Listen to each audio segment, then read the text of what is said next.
A teenager sits alone by a rain-soaked window. Outside, the world is grey, as if the sky itself shares the weight they carry inside. The room is quiet, no dramatic sobbing, no words spoken aloud, just one silent tear tracing the curve of their cheek, disappearing into the fabric of a sleeve.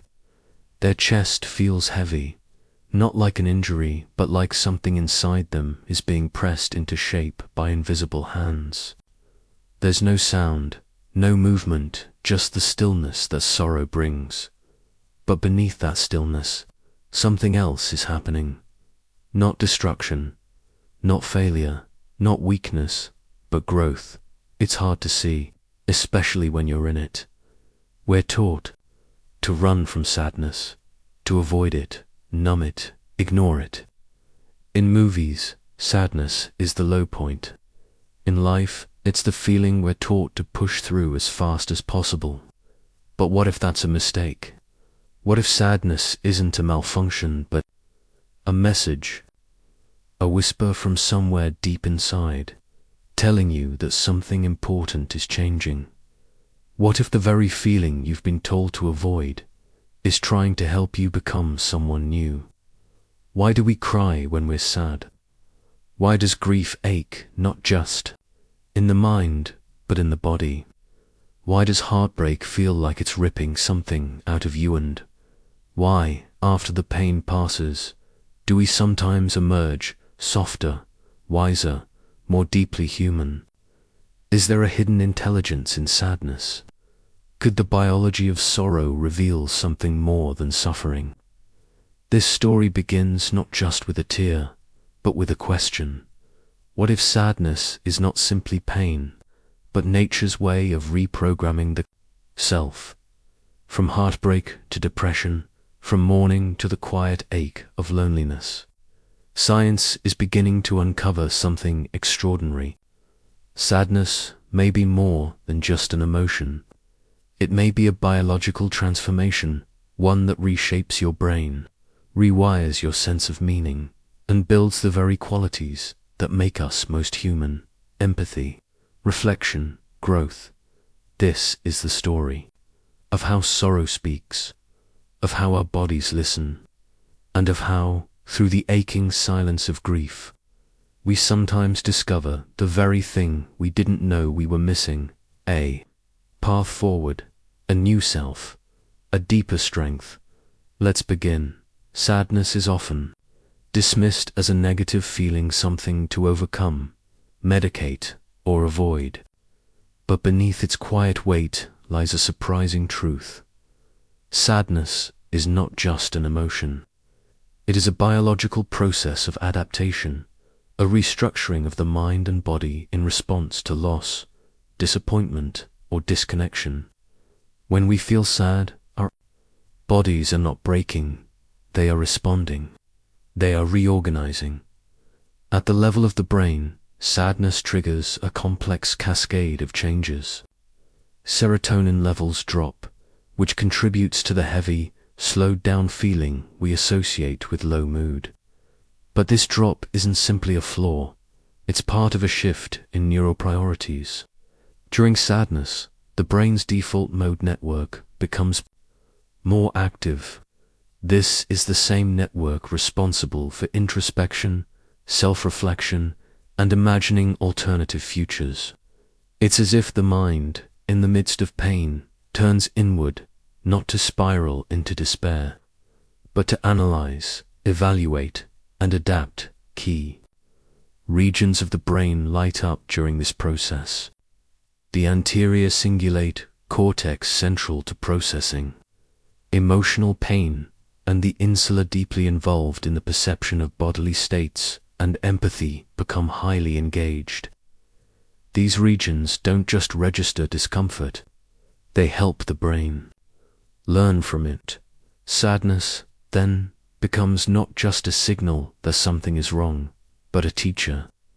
It invites us to assess our values, re-examine relationships, and revise our understanding of the world and ourselves.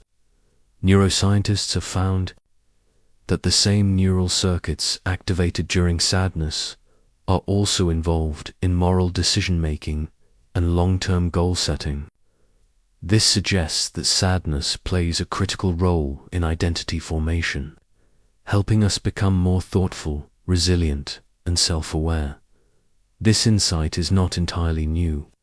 Ancient Greek physicians believed that melancholy, a state of deep, contemplative sadness, was both a disease and a gift. It was seen as the temperament of philosophers, poets, and mystics, those most attuned to life's deeper truths. Aristotle himself noted that many great thinkers and artists were melancholic, suggesting that sadness might be tied to creativity, insight, and wisdom. Charles Darwin, centuries later, observed that sadness, especially when expressed through vocalizations like weeping or body language like slumped posture, had clear survival value. In social animals, including humans, displays of sadness elicit support, protection, and bonding. This meant that sadness wasn't just a private experience, it was a tool for social communication and cohesion. In Japan, the concept of mono, no aware a deep, gentle awareness of the impermanence of things captures this nuanced view of sorrow. Rather than something to eliminate, sadness is embraced as part of the beauty of being alive. The cherry blossom, blooming only briefly before falling, is revered not despite its fleetingness, but because of it. Sadness, in this view, is not a failure of the human condition. It is a reflection of its preciousness. But modern culture tells a different story. In a society increasingly obsessed with productivity, positivity, and constant stimulation, sadness is often seen as a problem to be solved. Feel sad, distract yourself. Feel grief, move on. Feel lost, smile anyway. The cultural pressure to maintain happiness at all costs has pathologized sadness to the point that even temporary emotional pain is treated as abnormal. As a result, many people suppress or deny their sadness, not realizing that doing so may interrupt its purpose. When sadness is silenced, it doesn't vanish. It lingers, unresolved. Suppressed sadness can lead to chronic emotional pain, anxiety, and even depression. It's as if the brain, denied the opportunity to complete its internal reorganization, becomes stuck in a loop. Recent research has shown that people who allow themselves to fully experience and reflect on their sadness often recover more quickly from emotional setbacks and emerge stronger and wiser today. Depression rates are rising across the globe. While many factors contribute to this: social isolation, economic stress, digital overload, there may be a deeper, more cultural issue at play. We no longer know how to listen to what sadness is trying to teach us. We numb it with noise. We medicate it without reflection. We rush to fix it without asking why it came. But what if sadness is not a bug in the system?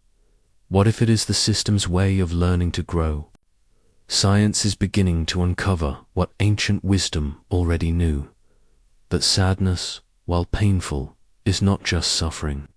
It is transformation, a natural, necessary part of the human experience designed not to break us, but to build us. If we can learn to understand it, to sit with it, and to listen to what it's telling us, we may discover that sadness is not the end of something, but the beginning of something new.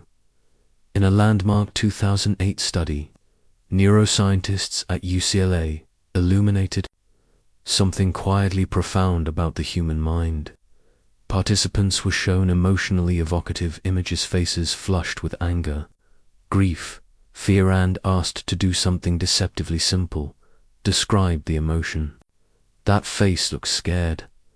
I feel sad. With each spoken label, researchers watched a shift occur inside the brain. The amygdala, the alarm center responsible for emotional reactivity, began to quiet down. At the same time, the right ventrolateral prefrontal cortex, a region associated with logic, language, and self-control, lit up. The finding was elegant and powerful. Naming your feelings doesn't just validate your experience, it changes how your brain responds to it. By turning raw, reactive emotion into conscious language, the mind begins to regulate itself. The chaos of feeling becomes the clarity of understanding. But as researchers looked deeper into the biology of sadness, they uncovered an even more surprising twist. Emotional pain, it turns out, doesn't just feel like physical pain. It is processed in many of the same brain regions. The anterior cingulate cortex and insula, both heavily involved in processing bodily injury, are also activated during heartbreak, grief, and deep sorrow. The brain treats the pain of a breakup or a death, not metaphorically, but neurologically, as though a part of your body has been wounded. Yet emotional pain has one powerful difference. Instead of pushing you to avoid future harm, like physical pain does, sadness pulls you into reflection. It enhances memory consolidation. In the aftermath of a painful experience, your brain doesn't try to forget, it works to remember. It replays the moment, stores the meaning, and tries to extract the lesson. That's why emotional memories are so sharp, so enduring. Sadness makes you learn. It pushes you to ask, what changed? What mattered? What must I carry forward? This revelation points to a radical reframing of what sadness actually is. Far from being a passive or dysfunctional state, sadness is an active biological process, an emotional reorganizer that reshapes identity, behavior, and belief. It's not just about feeling bad, it's about growing differently. Sadness slows the mind so we can think more deeply. It dissolves our emotional certainty so we can update our understanding of the world. It removes the distractions of joy so we can reflect on what's broken, what's lost, and what's truly worth rebuilding. In its quiet, heavy way, sadness is a form of internal renovation. But this insight brings with it a sharp dilemma. If sadness is so deeply wired into our evolutionary biology, it activates the brain's learning centers, heightens memory, sharpens introspection, and fosters long-term growth, then why do we, as a culture, do everything in our power to avoid it? Why is sadness treated as failure? Why are we so quick to label it as illness, to distract from it with constant noise, or to medicate it before we understand its message? This avoidance is not without cost. When we suppress sadness, we may be cutting off the very process that allows us to change. We're left with emotional wounds that never heal, decisions we never learn from, and transformations that never begin. The biology is clear. Sadness isn't there to stop us. It's there to shape us. The tragedy may not be in sadness itself, but in how rarely we allow it to do its work. Sadness is often described as unbearable, but strangely, it is heartbreak, not physical pain, that people remember most vividly years later. There's a reason. For that heartbreak feels irreversible, because it represents more than loss. It signifies the collapse of an internal world. The person you were with, someone, the future you imagined, the identity you built around love or connection, all of it disappears in a moment. Unlike a broken bone, which heals predictably, emotional wounds reshape the architecture of the self. Yet, in a paradox as old as humanity, people often report more life growth after sorrow than after joy. Studies show that individuals who go through major emotional losses often emerge with greater psychological depth, increased empathy, and clearer priorities.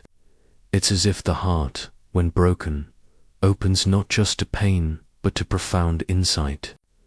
Happiness may bring pleasure, but sadness brings transformation. Still, we live in a world that doesn't know how to handle that transformation. In today's culture, sadness is hidden, often treated as a failure of will or character. We call it negative and wrap it in shame. We are surrounded by toxic positivity, the relentless pressure to choose happiness, to look on the bright side, and to perform joy even when we are quietly falling apart. Social media only amplifies this. Curated smiles, filtered lives, and endless affirmations drown out the quiet truth of human emotion. When someone expresses sadness publicly, they're often met with discomfort, avoidance, or shallow platitudes. Therapy is still stigmatized in many communities, and vulnerability is mistaken for weakness. But what happens when we treat sadness as something to hide or eliminate? We lose the wisdom it carries. We force people into silence when what they most need is space to speak, reflect, and be witnessed. Other cultures have approached sadness differently and, perhaps, more wisely. In Buddhist philosophy, impermanence is not a flaw of life, but its most sacred truth. Sadness is accepted as a necessary part of awakening to reality. In ancient Irish traditions, mourning included keening, a communal, rhythmic wailing that gave voice to collective grief. It wasn't hidden, it was honored. In Mexico, the Day of the Dead transforms mourning into a vibrant ritual of remembrance where sadness walks hand in hand with celebration. These cultural practices treat sorrow not as a personal defect, but as a shared experience woven into the cycle of meaning-making. Contrast this with modern medicine, which increasingly medicalizes sadness as something to cure. While antidepressants and therapeutic interventions have saved lives, there's a deeper question that science alone cannot answer. Have we lost the narrative purpose of sorrow? Are we treating sadness as a symptom rather than a message? Ironically, even as we pathologize sadness, science continues to uncover its evolutionary advantages. In a growing body of research, sadness is shown to increase attention to detail and analytical reasoning. People in sad moods are less susceptible to cognitive biases, more careful in their judgments, and more accurate in recalling past events.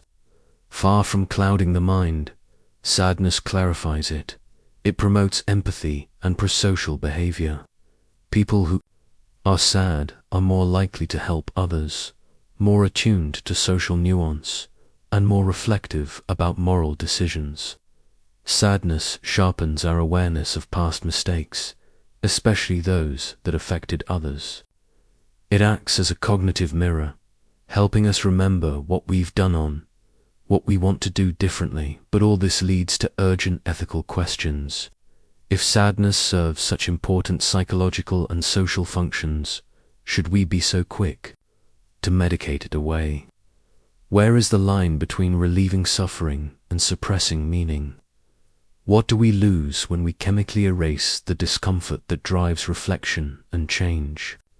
And now, as we stand at the edge of emotion technology AI systems that monitor and modulate mood, devices that can nudge your brain toward constant common other dilemma arises.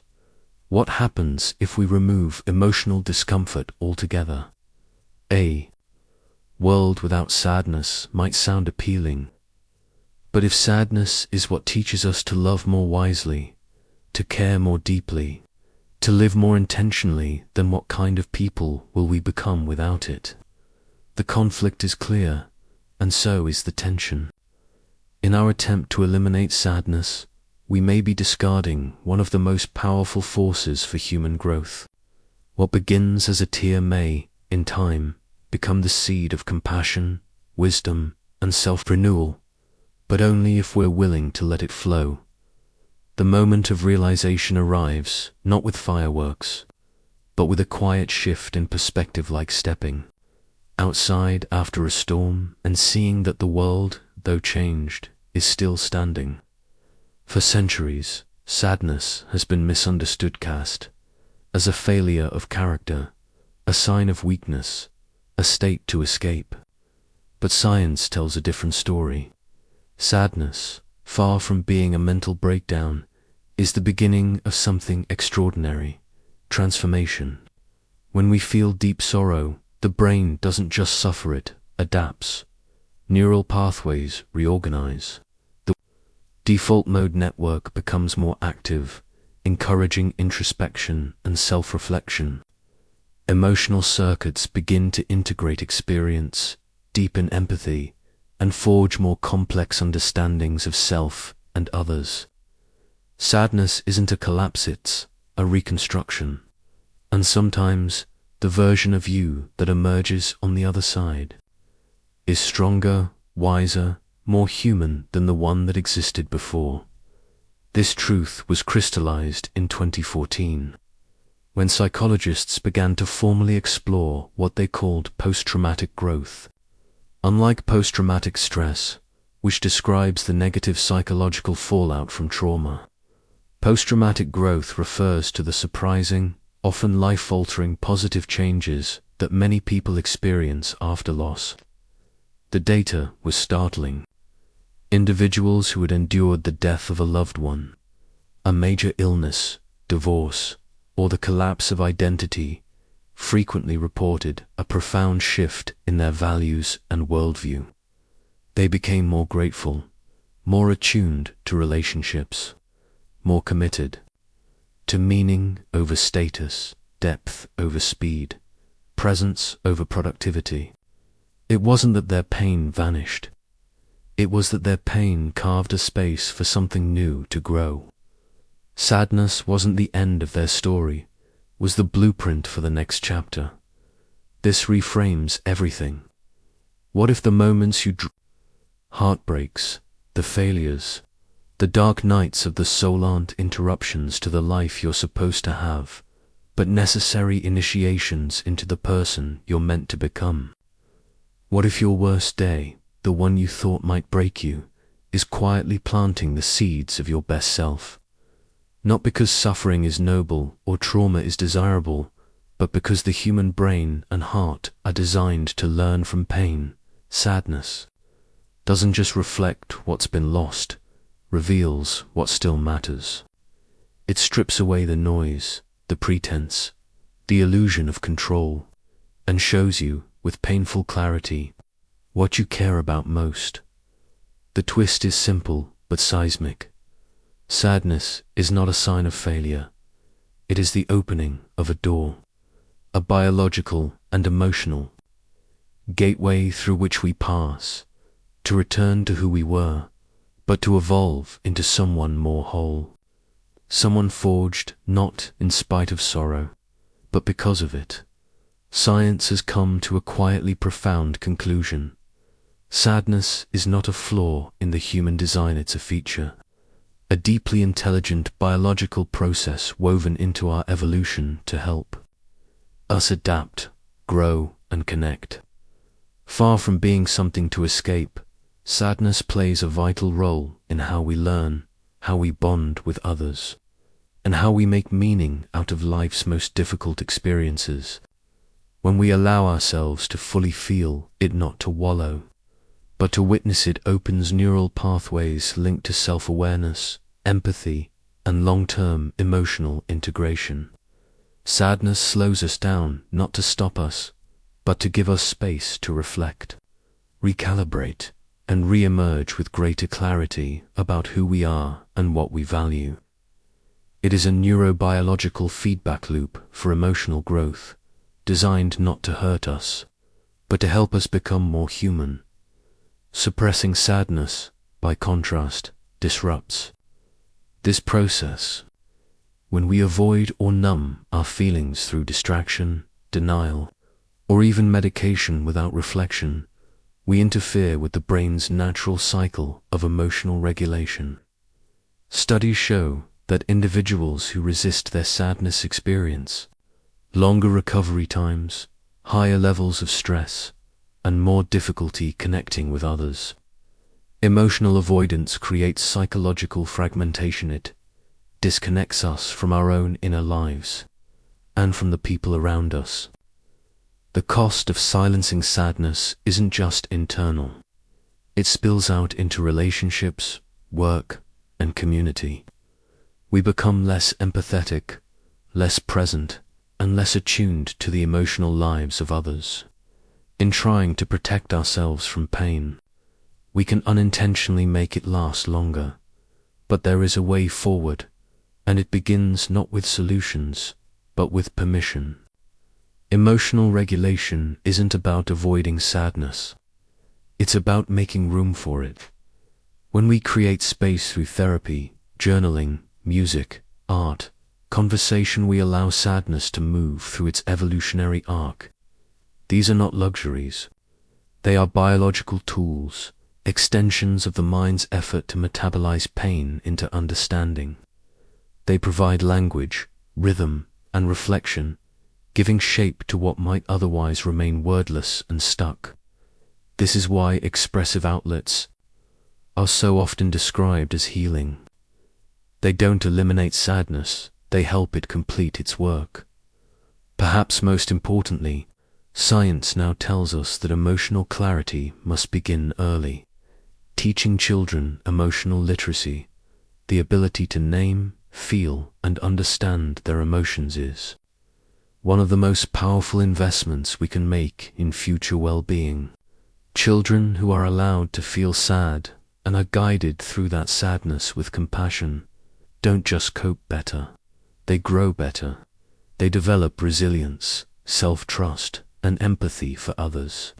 They learn that pain is not something to fear, but something to learn from. In a world that increasingly values speed and surface, giving children and ourselves the tools to feel deeply is an act of radical care. And so we return to the quiet truth that began this journey. Sadness is not a wall, it's a bridge. It carries us from one identity to the next, from what was to what now must be. It does not break us, it builds us. Through sadness, we shed the layers that no longer serve us and come closer to the truth of who we are. The science is clear, the history is deep, and the message is timeless. Sadness is not the end of the story. Often, it's where the real story begins. A grown woman stands beneath a pale sky, her hand resting gently against her chest. She's not speaking, not smiling, not crying, just breathing, just being. A memory has stirred. The sound of her father's laugh, the way his hand used to ruffle her hair, the quiet strength in his presence. It's been years since he passed, but the ache remains. Only now, it's changed. It's no longer a sharp wound, but something softer, an ache that carries warmth. It doesn't demand attention like it once did. It simply is, a thread woven into the fabric of who she's become.